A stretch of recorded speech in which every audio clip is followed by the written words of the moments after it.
Straight talk from Israel. You're listening to Israel News Talk Radio.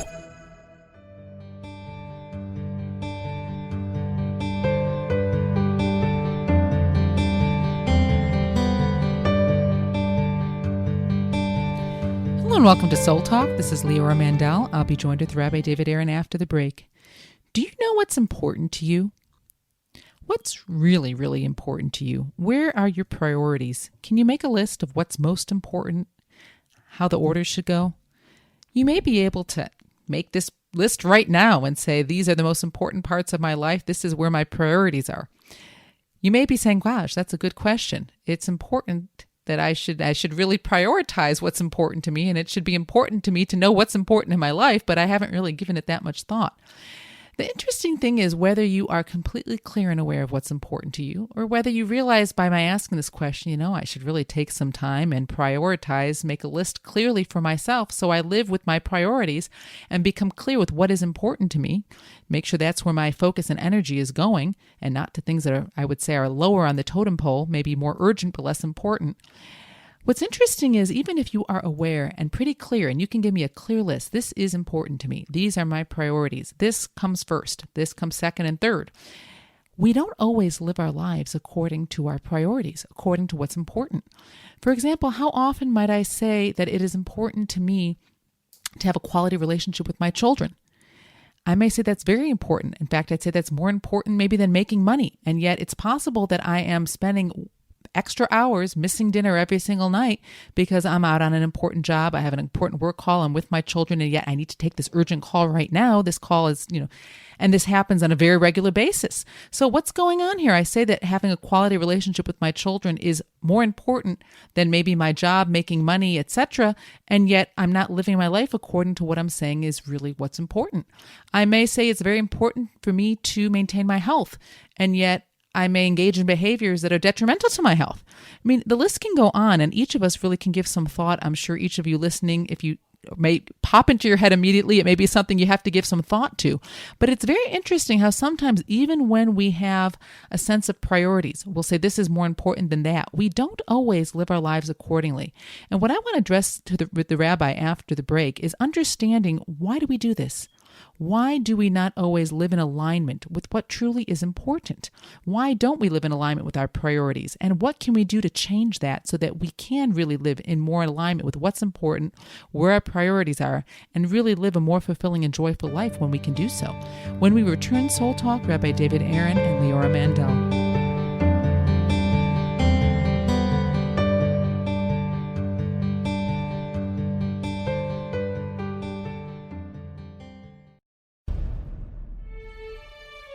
Israel is located in one of the most volatile areas in the world. Israel is an island of stability in a sea of war and unrest. In the midst of this turmoil, Israel stands out as a beacon of order and human progress.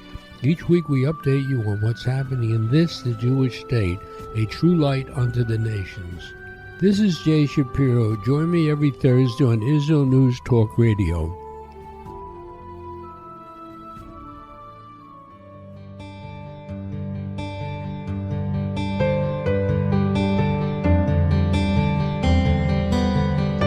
Welcome to Soul Talk. This is Leora Mandel with Rabbi David Aaron. Rabbi Aaron, there's a core issue that I've been thinking about recently, and I really want to get your perspective on. And I have a feeling that anybody who's listening to this show will be able to relate to what I'm about to share. I think if you'd ask anybody, a list of priorities, a list of what's important to you in your life and importance. There's so many things that are important to us, but I think we'd all admit if we had to put a certain priority, on what comes first and what comes second, what comes third in life. For example, I think we'd all say that our health would be a top priority. Close relationships would be a top priority. Having someone being trustworthy would be a top priority when it comes to, my character. I'm not saying everybody agrees to this, but I think these are the kinds of traits that everyone would, many would agree that they take top priority over, let's say, popularity or having money or just feeling good in the moment. Meaning health is more important than just feeling good right now. I have to think of the long-term goal. The quality of my relationships might be more important than my job. And yet so often, even if you'd ask someone, okay, where's your list of priorities? What's most important? it seems as though we oftentimes replace secondary priorities, things that are less important on our list. If we take a step back and really think about it, we put them first. For example, how often might I know that I might say the relationship I have with my spouse, getting along, is so important to me, and yet I'll say something that I shouldn't say. I know if I say it's going to cause, a rift in my relationship, I'll say it anyhow. I can say my health is really important, and yet I can engage in behaviors that could be detrimental to my health. I could say my family is more important than my job, than work, than money, and yet I can be working way overtime and neglecting my family for the sake of my job. So how do we start becoming aware of this more, and what is going on that so often, unfortunately, we misprioritize even our own priorities? Right. Yes, you're right. I think most of us can relate to that. I certainly do relate to that.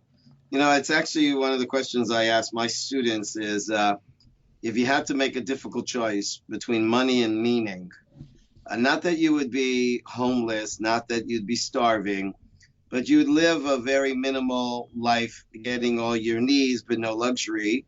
So you'd have just enough money for living, respectively, or you'd have this incredible, you'd be a billionaire, but meaningless. Now, I said, obviously, it's not this or that, but just these kind of theoretical questions can help us get in touch with where do we place our values. And I rarely heard anybody say, I'd rather be, have lots of money than little meaning. And yet, what do we do in order to have that meaning? I remember I was speaking to a woman who lives in the Upper West Side, which is considered to be a haven of singles, and you think that this is a wonderful place to find an appropriate mate. And I said, and she was single, and she was getting on in age and years, and I said, well, there's just so many men here. What do you feel is going on? And she said, no, there's not a lot of men here. I said, of course there's a lot of men here. It's like it's just numbers. She said, no, you don't understand. There are men that live here, but they're not here because their careers are so high on their priority. I mean, really, it's number one on their priority. They're not available for dating. And so they're getting up really early. They're going bed late at night. They just don't have time to date. So again, if you were to ask this guy this question, what's more important, to be single for the rest of your life and to be alone for the rest of your life, but rich, or to, make enough to, get by, but be happily married? They're all going to say, I want to be happily married. And yet somehow we flip things around and don't think carefully. And I think part of the issue is, first of all, I don't know if we've even asked ourselves. I'm not sure people are aware that they're doing this.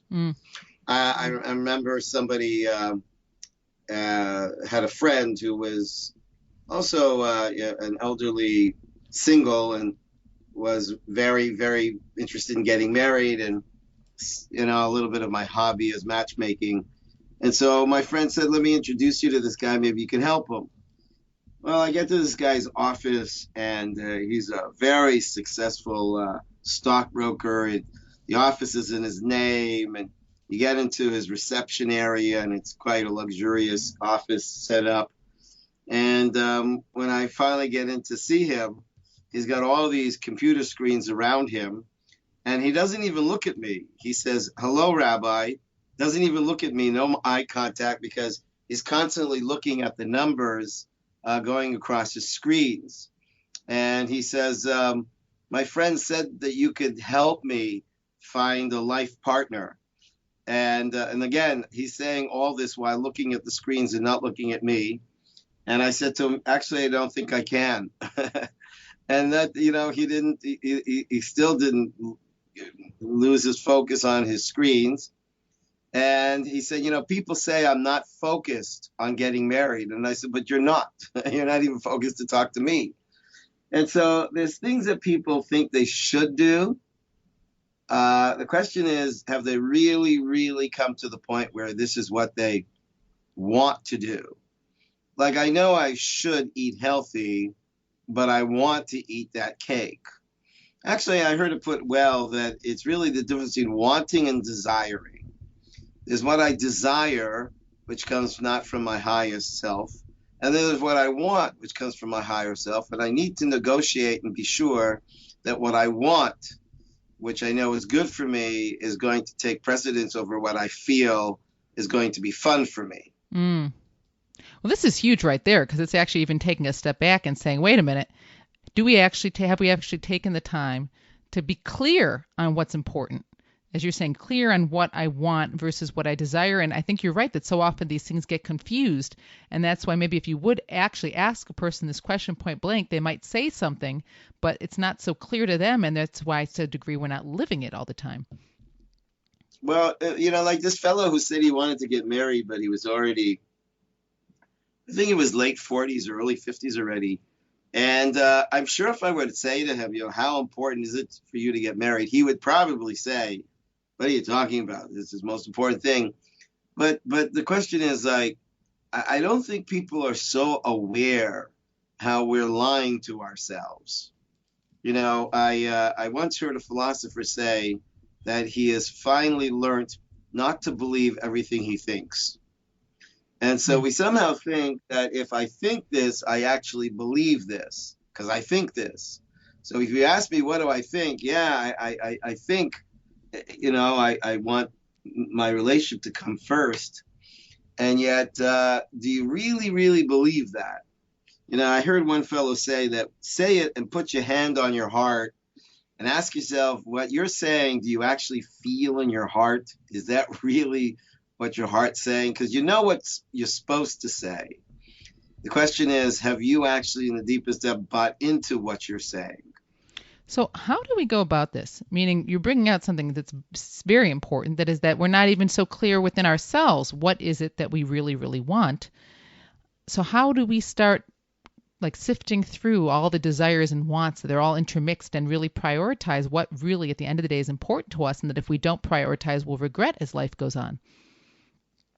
Yeah. So the secret to all this is asking ourselves difficult questions and really, really thinking about those questions and answering them honestly to ourselves.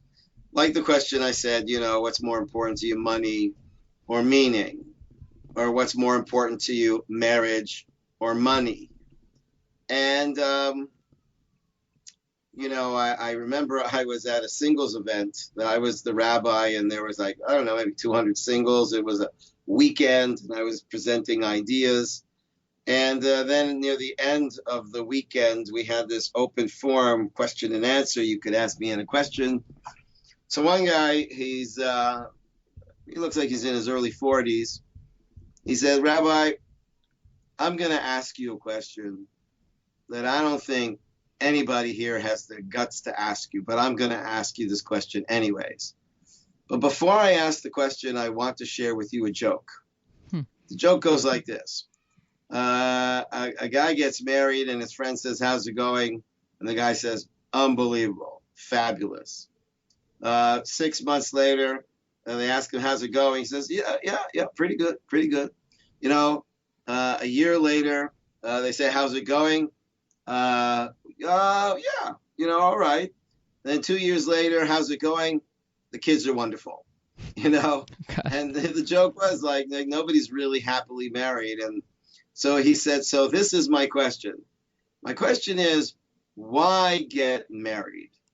He said, honestly, I have a great apartment in Manhattan. I've got a cleaning woman. I can order in any food I want, all the time. I've got lots of opportunity for dates and companionship. So why get married? This guy really lost. There's nobody in that room that's going to be interested in him after what he just said. Well, you know what? I said, well, if that's what you think marriage is, you should not get married. Because it's like my sister was on a date and the guy asked her, do you like to clean? She said, no. Do you like to cook? She said, no. So do you like to do laundry? She said, no. She said, can I ask you a question? He said, sure. Is this a job interview? Because I'm not looking for a job. I think the problem is that a lot of people haven't really figured out what it means to be married. what it means to have money, what it means to have meaning. There's an education that has to happen in order for us to really answer that question honestly. Because we want to feel good about ourselves. So popularity seems to be the best way. But when you have a lot of people loving you, but not one that really loves you, is that going to really make you happy? Really getting to the bottom of what will make us happy and what should be important to us is something that is important to take the time, or we won't really be able to live our lives accordingly. When we return, Soul Talk, Rabbi David Aaron and Leora Mandel.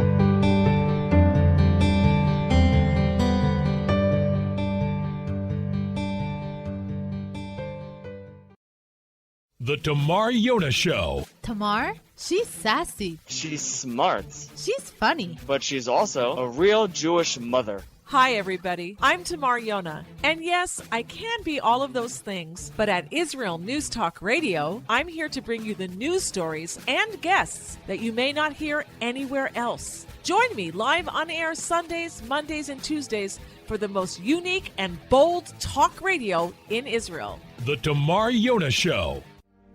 Shalom, I'm Leah Aharoni. Join me on my show, News from the Torah.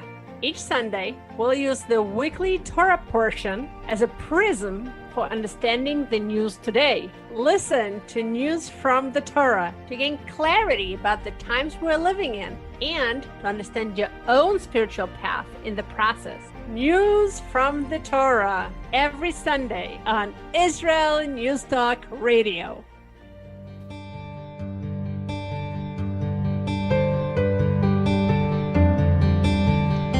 Hello and welcome back to Soul Talk. Leora Mandel talking with Rabbi David Aaron as to why it is that we may say certain things are important in our life and yet not prioritize them. But Rabbi, what's so important about what we were talking about the first segment is that you made us realize that often we're not even so clear within ourselves of what is important. And we haven't really taken the time to make sure we're really understanding within ourselves is what do we really want? What is more important to me? For example, is being married more important to me than having money? And if that's not clear for me, then it's going to be hard for me to align my life in prioritizing what really is important. So that is the first step. Now, the question I have is, and I think that was so important that we went there, but then there's definitely certain aspects where I will clearly say, this is important to me, and yet not live my life accordingly. And I think sometimes that's really this difference between in my head, I might be clear about how I should be prioritizing my energy, my efforts, my choices in life. And yet emotionally, I think when you said wants versus desires, my choices might be made based on how I desire, what I feel in the moment, as opposed to what I know in my head is the best choice for me. So this is like this huge gap that sometimes does exist between our head and our heart when it comes to living our lives with our highest priorities in order. What can we do about this? Well, we need to exercise a muscle called delayed gratification because, as you mentioned, our emotions are very much in the now. Our head is able to speculate what could be. But, working on what could be on what is right now, like what could be is I could be thinner. What is right now is a piece of chocolate cake. And I have to delay gratification to be thin. Like I want the gratification of being thin, but there's an immediate gratification, which is to have that cake. Delaying gratification is probably one of the most important skills that we need to have. And it takes a lot of practice. And we're in a generation that I think has been spoiled so much that the idea of delayed gratification is much less practice. I mean, when I was a kid, there were only a few TV shows that would interest me, and they would happen at a certain time during the week. And, I can't watch them now because they're not available now. So I would have this delayed gratification that on Wednesday nights at 8 o'clock, that's when that show is. But today, you can access, things, whatever you want, whatever you want. You can have your own playlist of music, so you don't have to wait for a song that you like while having to go through a couple of songs. We're in a instant society that has delivered instantly what we seek.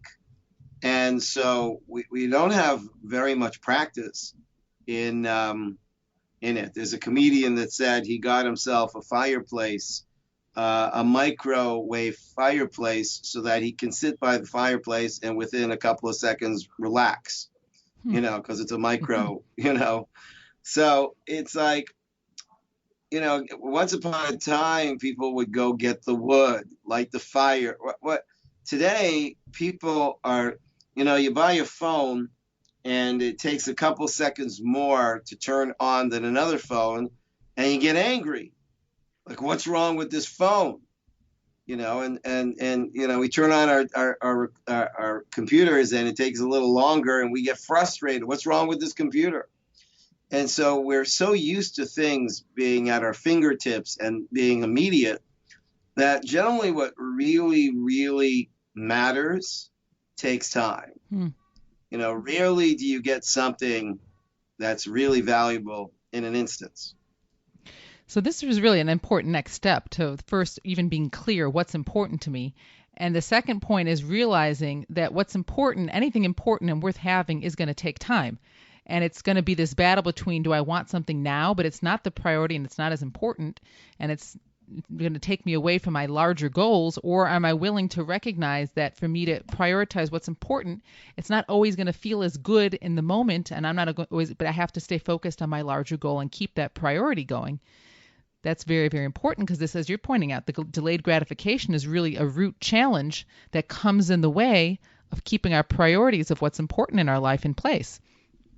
Right. You gave the example of somebody who's got a close relationship and they've been confided in with a secret, and then they go around sharing it, and, in gossip. And so basically that person is wants to feel good about themselves. Now, you can either feel good about yourself through gaining popularity through gossip, or feeling good about yourself through building a genuine relationship. I think we all understand that they're not comparable. Is this really feeling good about yourself, or is this, but we want to feel good about ourselves. So if the gossip delivers feeling good about myself quick and easy, in contrast to really building and nurturing and maintaining a relationship takes a lot of time and investment. So then we go for the quick fix. We don't realize that the quick fix breaks very quickly. It's also in that matter of thinking of self-control, because in the example of, let's say, someone who wants to make a cutting remark to their spouse, and they say it, and it hurts, and it causes a rift, and the whole evening is ruined, and it takes time for some repair to happen, and maybe too many of these cutting remarks create a rift that isn't very easily healed. And asking that person, is it important for you to have a good relationship with your spouse? That person may very well say, yes, that's very important to me, and yet in the moment, needing to get that off their chest and say that cutting remark, that desire overtook the long-term goal and self-control, and delaying the gratification of, in the moment I'll feel better if I say it, but long-term it just destroyed what I would say is more important to me. Yes, that's really, delayed gratification is really symptomatic of a more important skill, which is self-discipline. It says in Pirkei Avot, the chapters of our fathers, our sages teach us, Mi Gibor, who's truly strong, Koveshet Yitro, someone that captures their impulse. You don't shoot from the hips. You have timing, and you pace yourself, and you're able to bite your tongue when you need to, and self-discipline. And it's so interesting. They found that what builds self-worth is self-discipline. Sometimes a person's feeling bad about themselves, and they decide, I'm gonna treat myself to to ice cream and milkshakes, and I'm feeling really down, so I'm gonna cheer myself up and make myself feel good by treating myself and spoiling myself. But actually, that doesn't have a long-term effect, because really they found that the secret to self-worth is self-discipline, because I value myself enough to say no. And that's a big skill. It's learning how to say no to myself. I feel like having it, and the answer is no, because getting that now is at the expense of something much more important that I could get later. As I'm thinking, I'm a parent. My children range from, little to teenage already. And the more as a parent we can try to help our children develop this skill, this muscle, the easier it will be for them as they get older. But even for, as an adult, we have to train ourselves. It's not just about our parents offering this to us, but we have to train ourselves in this area of delayed gratification and self-discipline. And in certain ways, I'd say we're sort of lucky because as much as we're into instant gratification, there really are so many opportunities in any given day to practice the opportunity of self-discipline. The question is to what degree, meaning now that you're bringing out how important this is, it really means that we have to start prioritizing instead of trying to get out of self-discipline, right? Instead of trying to have instant gratification, which is so easy to almost recognize, take certain opportunities and say, I need to develop this muscle in myself, and I'm going to use this opportunity so that I could say yes, but I'm going to say no, or I'm just going to wait a little bit longer so I can strengthen that muscle. Right. Even in terms of disciplining our children, what's happened for a lot of people is because they're really phantom parents, they're not at home that much. When they're finally at home and they see their children, acting out, they don't want to discipline their child because they don't want their child to, they say to themselves, my gosh, I've been away for a couple of days on that business trip. And now I come home and I'm gonna punish my child. I can't do that. And so they're in the situation where they're allowing their children to develop very bad habits because they're not disciplining their children, because they feel bad disciplining their children. And I also think because it's, again, a quick fix. I want my kid to love me. And if I discipline him, he's going to not love me. And so in the interest of my self-interest, of feeling good about myself, I don't discipline my child and basically in the end, he's not going to feel good about himself because he's never learned how to be disciplined. That's such an important point. I also want to share something I heard. Wish I could remember the name of the psychologist, but this helped me tremendously. I think this will help many parents and even for ourselves. He was saying that children these days are very deficient in vitamin N, and the result of which is that they're not happy. And what's vitamin N? The word no.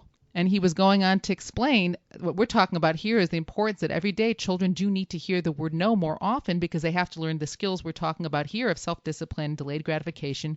You can't always get what you want to strengthen that muscle.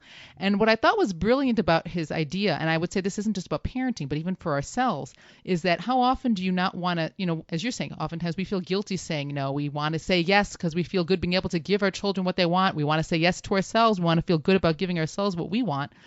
But when you understand it's like a vitamin, and if we're deficient, we're going to be lacking, and it's going to physically, physiologically, emotionally cause us to suffer, it makes it much easier to say, well, just like you have to give your child antibiotics, even if it tastes pretty nasty, I have to dole out a certain dosage of vitamin N to my child on a daily basis. And as we're explaining here, even for ourselves, because in the long term, not giving into those desires right here and now, but long-term understanding of how important vitamin N is. This delayed gratification and saying no for building a happier person is so essential. When we return, Soul Talk, Rabbi David Aaron and Leora Mandel.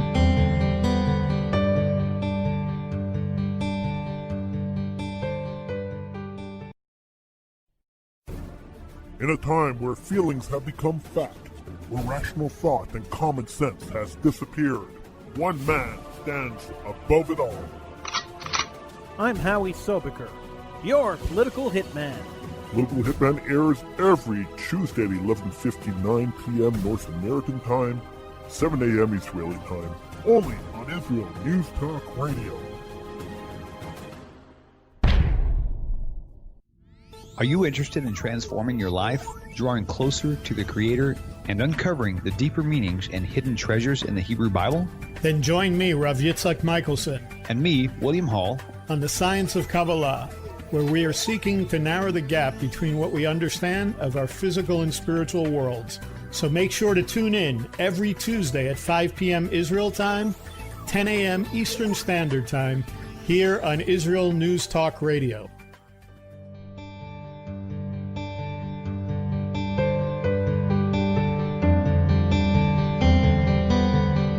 and welcome back to Soul Talk. Leora Mandel talking with Rabbi David Aaron, understanding different aspects of why it is that we may say something's very important to us. This is a priority, and yet oftentimes not live in having our priorities in proper order.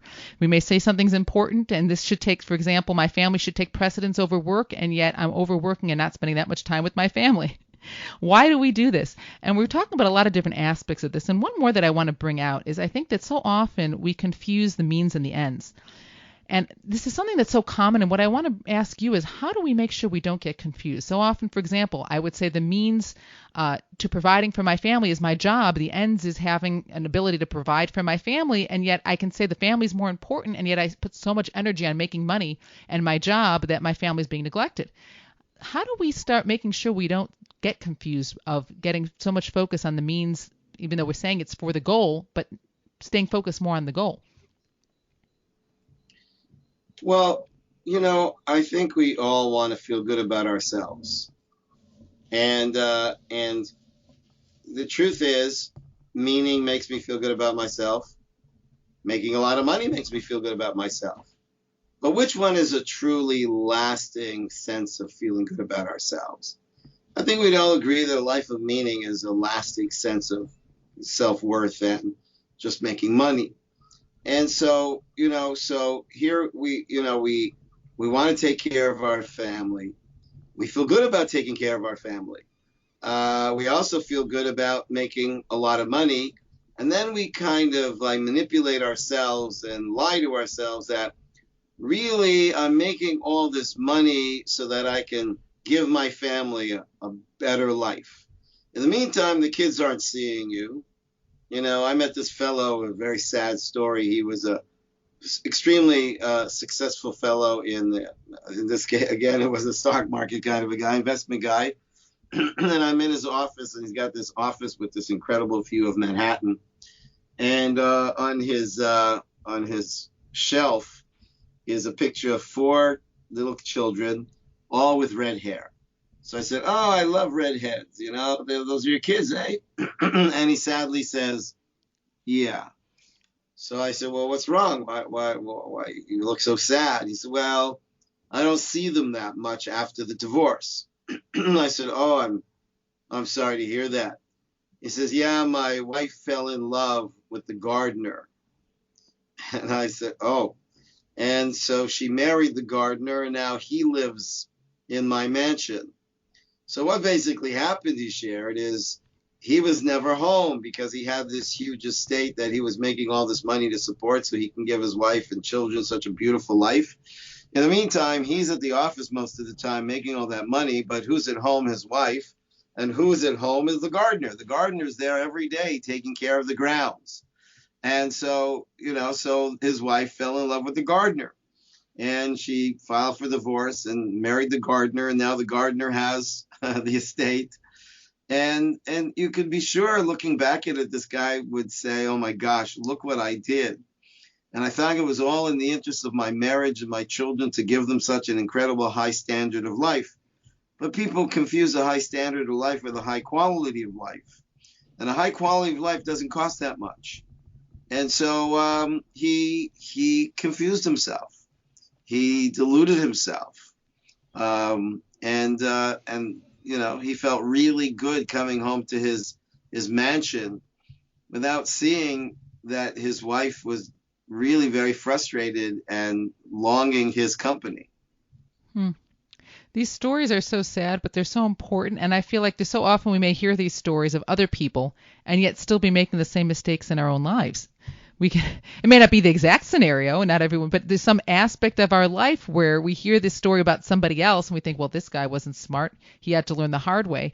And all of us in some aspect are mismanaging ourselves and not learning these lessons of this means versus ends, this what is important. And we don't want to live our lives with regret. So especially if we're in a situation, maybe we're not even seeing it. As you pointed out first, we do have to take the time. And I think anyone who's listening to this, it's important. If you think you even know what's important to you, do this again and say, wait a minute, what is important to me? Am I actually prioritizing what's important to me? Or am I so busy with getting there, or needing to be gratified right now in the moment that I'm not actually focused on the long-term goals of how do I prioritize and make important what's important. Well, I think one great strategy that Torah Judaism offers us is Shabbat. Shabbat is a time to stop and think.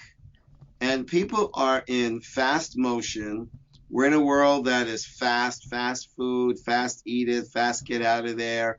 We're zooming forward so quickly. And I once saw a book, a business book, and it had a cartoon in the front of it. And it was an old book because it was a cartoon of a husband and a wife, and they're in a car, and she's got a map. No Waze at that time, a map.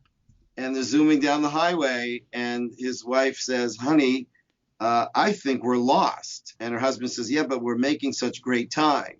Oh, gosh. And so I think people are zooming ahead, and do they really stop and learn how to contemplate? Like really deeply take this time to think inside and ask ourselves,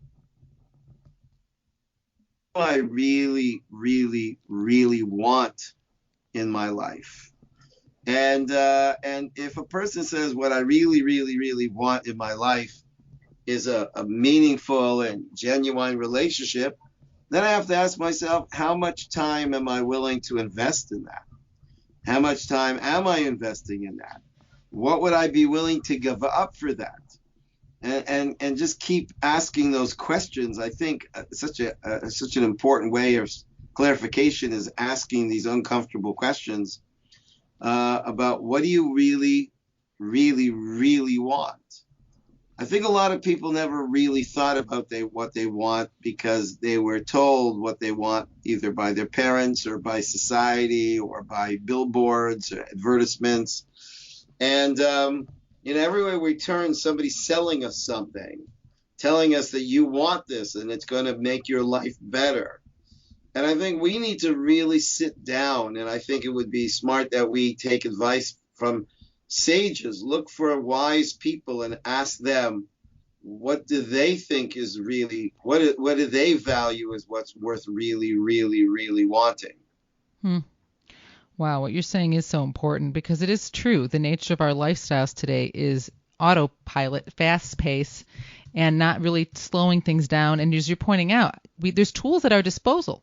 The Torah is giving us tools at our disposal. Shabbat is an amazing tool of 1 out of 7 days. You slow down, stop your creative activity, prioritize and focus on what is important, give time to think, your relationship with God, your relationship with your family. That's really what Shabbat is all about, your relationship with yourself.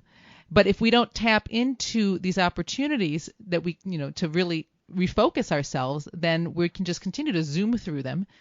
And as that story, that joke, which is not funny, about we're making great time even if we're going in the wrong direction is all too sad because so often that can happen in our lives. And I think even if we think we know what's important, I think this is one of those things that we really need to.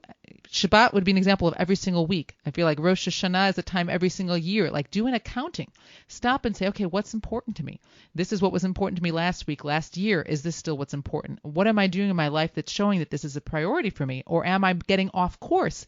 Because even again, sometimes we're not even clear what's important. Sometimes we are clear, and yet I'll say this is important, and I'm living my life as if it's not that important.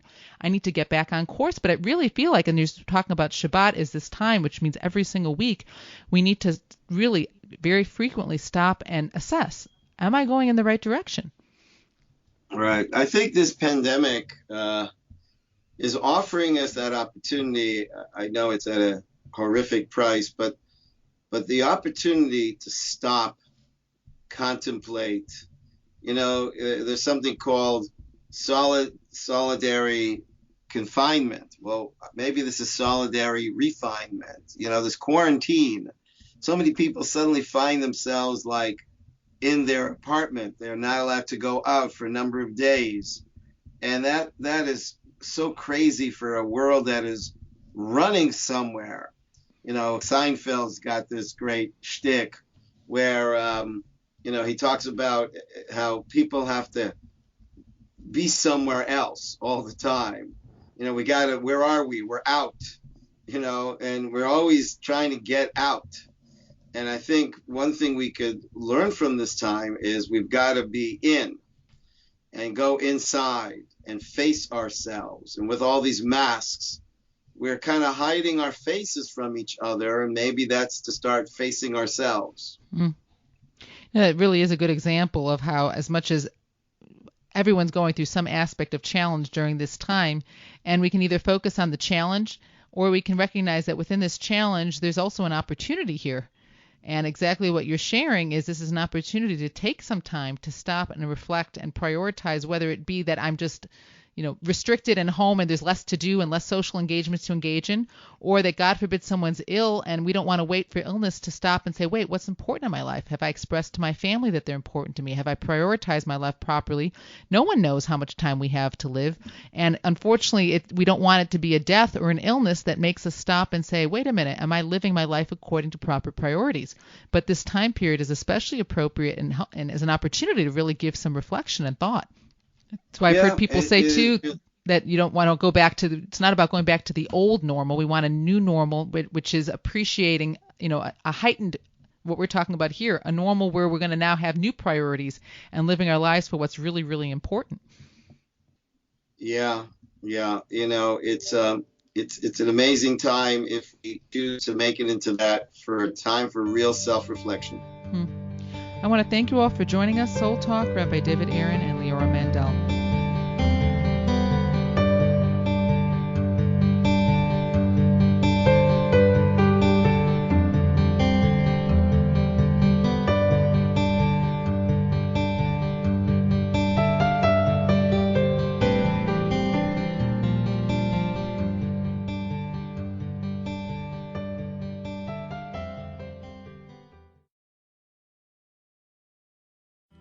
Where can you get the inside news on Israel? At Israel News Talk Radio, we're dedicated to sharing Israel's inside story with the world by providing our listeners with news on Israeli politics, current affairs, and Israeli Jewish culture. The Israel News Talk Radio homepage also provides you, the listener, with useful information at your fingertips, with scrolling news headlines, weather, currency exchange, Shabbat candlelighting times, and so much more. Our radio programming is always accessible and on demand. We operate absolutely free of charge for everyone, everywhere. If you love what we do, partner with us now by becoming an Israel News Talk Radio supporter. With your support, you'll be inscribed on our Israel News Talk Radio Wall of Fame. There's nothing like us in the world. Be part of something great. Israel News Talk Radio. Straight talk from Israel. Howdy, this is Rita from League City, Texas, now living in Israel. And though my heart may have belonged to Texas, it now belongs to Israel and all the fantastic show hosts at Israel News Talk Radio. Hi, this is Michael Solomon from Kiryat Arba, Israel. And why do I love listening to Israel News Talk Radio? Because I love listening to the interesting interviews they do and their news reporting that most other media sources don't cover.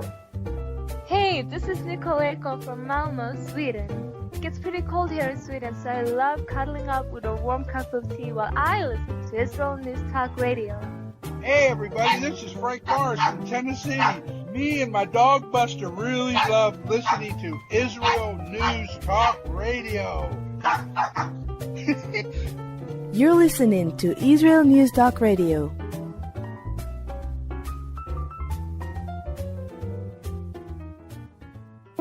News, opinion, and more.